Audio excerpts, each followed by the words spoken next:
Bonjour et bienvenue sur ces vidéos d'encouragement, de méditation, de dévotion chrétienne. Je rentre directement dans le vif du sujet. Vous savez, je prêche souvent sur la position qu'on a en Christ et la protection la protection qu'on a de Dieu. Mais malgré tout cela, tant que nous sommes ici sur la terre des hommes, on peut passer par des bonnes et aussi des mauvaises saisons. Des saisons où il y a de la souffrance, de la destruction, des saisons où il y a de la dépression et des angoisses, la peur, la douleur, la maladie. On peut passer par des saisons de conflit, des saisons de haine où on expérience la haine.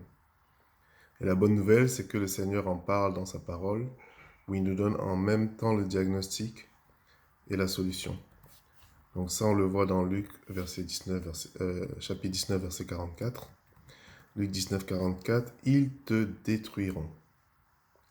Ils te détruiront, toi et tes enfants au milieu de toi.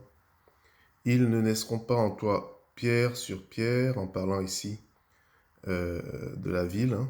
Ils ne laisseront pas en toi pierre sur pierre parce que tu n'as pas connu le temps où tu as été visité. Parce que tu n'as pas connu le temps de ta visitation. » Amen. Donc dans Luc 19, 44, le Seigneur nous donne ici le diagnostic. Qu'est-ce qui s'est passé? Pourquoi est-ce qu'on est arrivé à la destruction, à la mort, à la maladie, à la douleur? Comment est-ce qu'on aurait pu l'empêcher? En reconnaissant le temps où on a été visité par le Seigneur, le temps où on est visité par le Saint-Esprit. Donc le Seigneur nous encourage à prendre rendez-vous avec lui régulièrement, tous les jours, et à avoir sa visitation, être rempli de sa parole qu'il veut nous partager. Donc on en parlera plus en détail. Mais parce qu'on reconnaîtra le temps de sa visitation, parce qu'on en profitera pleinement, parce qu'on boira à sa source d'eau vive, on pourra éviter le plus possible la destruction, la douleur, la souffrance, parce qu'on aura pris possession de cette protection qu'il veut nous apporter, parce qu'on aura la connaissance des voies du Seigneur, et parce qu'il sera obligé de nous protéger. Vous savez, le Seigneur dit qu'il est dans sa parole, qu'il peut tout, qu'il est omnipotent, mais malheureusement, dans sa souveraineté, il a décidé de ne rien pouvoir si toi, tu ne reconnais pas le temps de ta visitation. Et au contraire, si tu reconnais le temps où tu as été visité par le Seigneur, par le Saint-Esprit, euh, laisse-moi te dire que tu ne verras pas la saison où vient la chaleur, tu ne verras pas le soleil, tu ne sentiras même pas la souffrance alors que les circonstances ne vont pas dans ce sens. Tu ne sentiras pas la peur alors que les circonstances sont effrayantes, mais tu resteras constamment dans la paix. Donc cette vidéo, c'est primordialement pour t'inciter à prendre ces rendez-vous avec le Seigneur, plutôt que de prendre rendez-vous avec la chair, avec les hommes, avec le diable, avec Satan. Et là, le Seigneur nous donne le diagnostic si on le fait. C'est que si on ne se base que sur cela, on va expérimenter des temps de destruction. On va expérimenter des temps où le diable va venir et son travail, c'est de d'égorger, de dépouiller et de détruire. Donc, pour aller plus loin dans ce temps de visitation, le Seigneur nous montre un peu son mode opératoire quand il le fait. Donc déjà, ça peut être un temps que tu peux aménager. Le Seigneur est disponible tout le temps, mais il faut que tu sois à l'écoute et que tu sois attentif à ce qu'il veut te dire pour l'instant. Ça peut être le matin, ça peut être à midi, ça peut être le soir. Un temps où tu es calme, où tu es à l'abri des distractions, où tu rentres dans le lieu secret pour partager avec ton Seigneur. Donc le Seigneur nous donne son mode opératoire dans Marc 6, 48, où il est écrit: alors, le Seigneur a envoyé les disciples dans la barque sans être avec eux dans ce passage. Marc 6, 48, il vit qu'ils avaient beaucoup de peine à ramer. Ils avaient beaucoup de peine à ramer. Et donc ça, c'est une circonstance qu'on rencontre souvent dans la vie. On est en train d'aller quelque part et malheureusement, on rame. On fait des efforts, mais on reste sur place. On fait des efforts, mais on va même en arrière. Il vit qu'ils avaient beaucoup de peine à ramer, car le vent leur était contraire. Le vent leur est contraire, si bien que quand ils rament et qu'ils réussissent à faire deux pas en avant, ils se retrouvent à faire deux pas en arrière à cause du vent qui leur était contraire.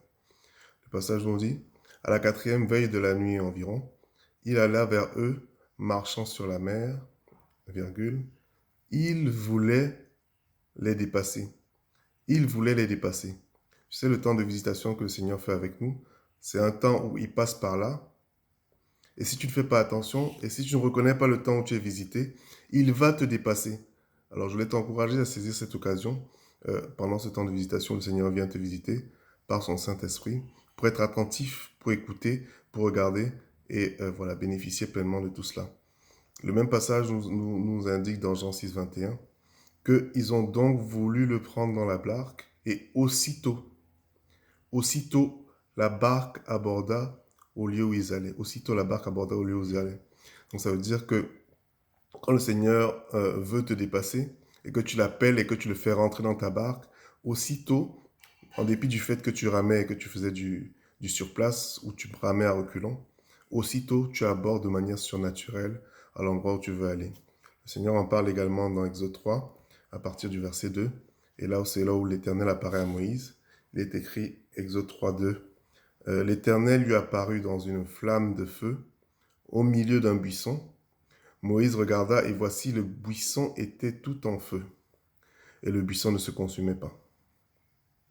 Le buisson était tout en feu et le buisson ne se consumait point. Verset 3, Moïse dit, je veux me détourner pour voir quelle est cette grande vision et pourquoi le buisson ne se consume point. L'Éternel vit qu'il se détournait pour voir et Dieu l'appela du milieu du buisson et dit, Moïse. Moïse répondit, me voici. Alors quand le Seigneur vient pour te visiter par son Saint-Esprit, il attend à ce que tu sois attentif, à ce que tu sois curieux, à ce que tu recherches sa présence, tu recherches les réponses à tes questions en lui, dans sa parole, via son Saint-Esprit. Et alors que tu te détournes pour aller voir pourquoi le buisson ne se consume point, c'est là que le Seigneur se révèle à toi. Amen. Donc Moïse aurait pu dire ici que bon, c'est un phénomène bizarre, allez je m'en vais, rien à faire. Mais c'est parce qu'il s'est détourné pour aller vers le buisson que Dieu lui est apparu et que Dieu lui a parlé.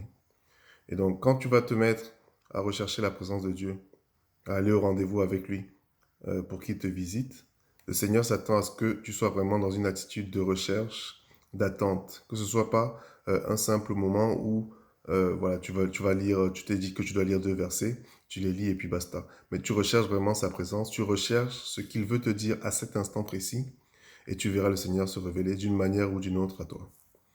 Voilà, c'est ce que je voulais partager par rapport au temps de la visitation. N'hésite pas à déposer des commentaires ou à me faire savoir si ça t'a vraiment plu pour que je continue à faire des messages dans ce sens-là. Amen.